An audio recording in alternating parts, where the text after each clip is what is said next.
Terus dia bertanya sama aku beberapa kali, "Mah, emangnya aku ini beneran bukan anak papi ya?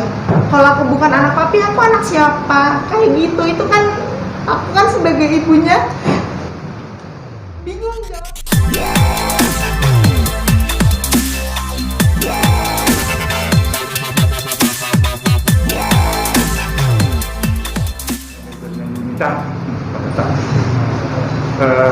Berdasarkan laporan dan kehadiran dari Bu Yunita, itu adalah persyaratan untuk kita bisa memberikan rekomendasi apa yang ingin kita sampaikan terhadap problem yang dihadapi oleh Bu Yunita.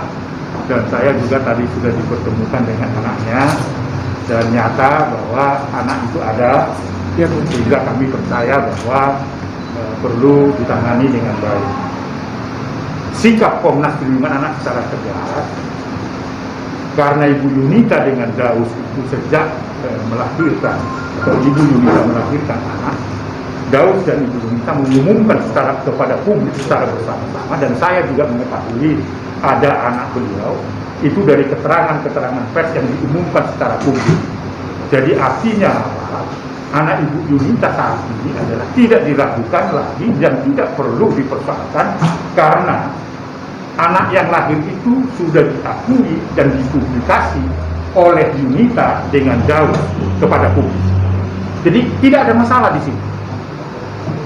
Nah, sekarang ada perdebatan viral di media sosial, istri kedua dari Daus minta tes DNA apakah itu anaknya Daus atau anaknya Yunita, gitu ya. Itu tidak ada relevansinya, gitu. Itu adalah kekerasan, ya, yang membuat anak menjadi trauma. Oleh karena itu tidak layak untuk disampaikan itu, dan pada waktu yang dekat ini kita akan panggil dari istri Daus. Karena apa? Karena setelah diumumkan itu anak mereka berdua, setelah terjadi perceraian di antara mereka, dan Daus itu menikah beberapa kali, istri yang sekarang ini mendebatkan itu, sebenarnya Daus itu, ya, sebelum menikah pun itu memberikan nafkah, kasih sayangnya ada. Lalu apa hubungannya istri yang ketiganya Daus itu mengatakan perlu nggak ada urusannya, itu kekerasan. Sekali lagi Komnas Perlindungan Anak akan memanggil segera dan memanggil Daus juga.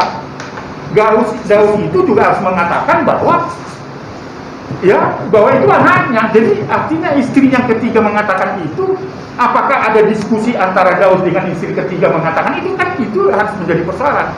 Dalam waktu dekat Daus dan istri yang ketiga akan saya panggil di sini untuk memastikan terhadap praktek-praktek kekerasan itu. Jadi kalau Daus juga tidak memberikan penjelasan dari pengumuman ketika mereka menikah, itu adalah pelanggaran terhadap hak anak. Itu sikap kita, ya, terhadap ini. Dan tidak perlu mendiskusikan panjang lebar. Berhentilah mengatakan itu dan bertanggung jawab. Kalau tidak, itu merupakan bentuk kekerasan, ya, baik itu dilakukan oleh Daus karena dia tidak memberikan nafkah lagi dan menutup akses terhadap anaknya itu. Gak boleh. Untuk meminta perlindungan dalam Komnas, apa aja sih pertimbangannya?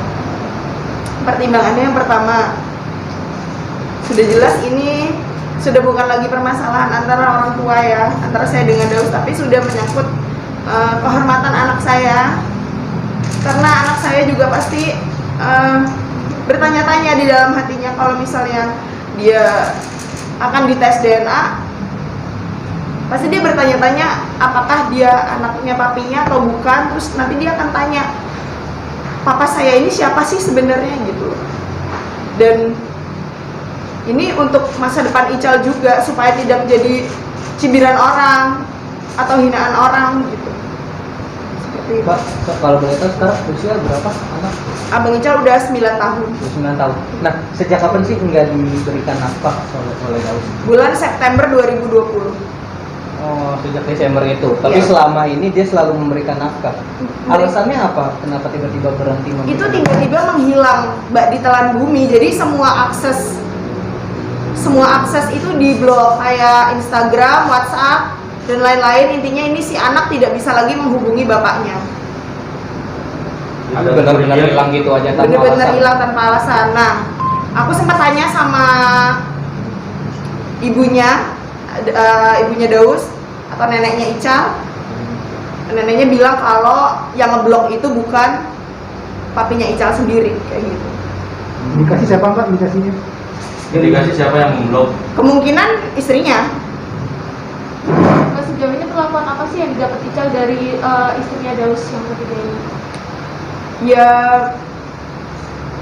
selama ini ya, yang saya tahu memang hubungan mereka itu nggak terlalu dekat gitu ya, dan memang ketemunya itu kan jarang gitu loh. Tiba-tiba aja ngomong di sosial media kalau dia mau melakukan tes DNA, ya menurut aku itu menyakitkan buat anak aku gitu. Tapi sejauh ini anak juga maksudnya belum ada bertanya atau Udah, Oh, udah ada karena kan dia udah tahu, dan anak 9 tahun itu kan udah bisa nonton TV, udah tahu sosial media dan udah tahu berita ya, karena kan pasti muncul tuh ya. Terus dia bertanya sama aku beberapa kali, "Mah, emangnya aku ini beneran bukan anak papi ya? Kalau aku bukan anak papi, aku anak siapa?" Kayak gitu. Itu kan aku kan sebagai ibunya bingung jawabnya gitu loh. Orang abang anak papi kok, karena siapa abang itu bukan anak papi, aku bilang gitu sama dia gitu loh. Karena 1 bulan ini tidak ada permintaan maaf atau pembelaan dari bapaknya, makanya saya putuskan untuk datang ke Komnas Anak untuk meminta saran ke depannya ini baiknya seperti apa untuk kebaikan anak saya, seperti itu. Sempat tahu nggak sih Mbak kenapa pihak sana tuh tiba-tiba saja ngomong kalau ini bukan anaknya Daus, harus tes DNA? Kalau itu aku kurang tahu kenapa tiba-tiba ada omongan tes DNA. Makanya mungkin itu nggak mungkin ada asap kalau tidak ada api. Nggak mungkin kan tiba-tiba istrinya ngomongin tes DNA kan. Mungkin sudah ada perbincangan antara suami istri, kan aku juga nggak tahu gitu. Tapi sebaiknya sih dari pihak Daus Mini seharusnya nggak diem aja gitu loh. Ini anaknya loh dikatain gitu loh. Jangan bentang-bentang yang ngatain di istrinya, terus dia diem aja nggak berani ngebela anaknya kayak gitu. Sudah sempat berusaha untuk bagaimana caranya untuk bisa bertemu sama Daus dan bermediasi gitu sama Kan beliau. diblok semua aksesnya. Mungkin lewat ibunya gitu. Ibunya tidak mau ikut campur urusan ini. Jadi lebih tepatnya ibunya juga takut ya sama anaknya gitu. Gitu. Jadi nggak bisa menjembatani juga seperti itu. Tapi kalau hubungan sama ibunya Daus masih baik? Baik. Sama keluarga Daus, sama tantenya, sama ibunya sering masih nelpon Ical gitu, masih video call, masih. Tapi kalau bapaknya enggak ya. Kapan Bang untuk rencana pemanggilan rencananya? Iya, saya kira waktu dekat ya, karena ini tidak bisa dibiarkan begitu lama ya, karena anak ini trauma seperti yang disampaikan ya. Dan itu tidak ada toleransi terhadap itu. Daus harus bertanggung jawab terhadap itu karena sudah mengumumkan itu secara resmi dan akte lahirnya juga itu atas nama mereka. Maka kewajiban dari Daus itu menafkahi anak ini gitu loh. Ya, dari perspektif perlindungan anak, dan saya kira istri Daus itu mengatakan tes DNA apa hubungannya, dan itu merupakan pelanggaran terhadap hak anak. Gak ada urusannya dia, kecuali Daus mempersoalkan kembali gitu loh. Tapi ini kan orang lain, dan Daus berhenti tidak ngomong. Saya tidak toleransi terhadap itu karena saya harus bela Ical itu sebagai anak mereka itu tadi loh. Bagaimana itu sekarang ini sedang menjadi umpatan banyak orang dan sudah bertanya gitu. Betulkah ini? Ini kan apalagi dengan situasi sekarang ya.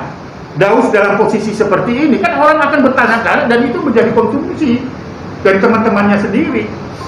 Nah, kalau pertanyaannya kapan? Dalam waktu dekat. Ya, setelah ini saya akan panggil. Gak bisa ini dibiarkan dan harus diselesaikan. Ya, bukan hanya sekedar minta maaf loh. Gak ada urusannya DNA dengan itu. Karena Daus sendiri juga mengakui kepada publik. Saya kira kita semua tahu bahwa dia punya anak itu ketika itu mereka umumkan secara resmi sudah. Dan bahkan legal statusnya itu ada aktenya gitu loh. Apalagi gitu loh ya, ini tidak ada toleransi ya bagi Komnas Perlindungan Anak ya, benar Ibu Yunita. Karena saya harus berpihak kepada Ical, karena Ical harus punya identitas yang baik.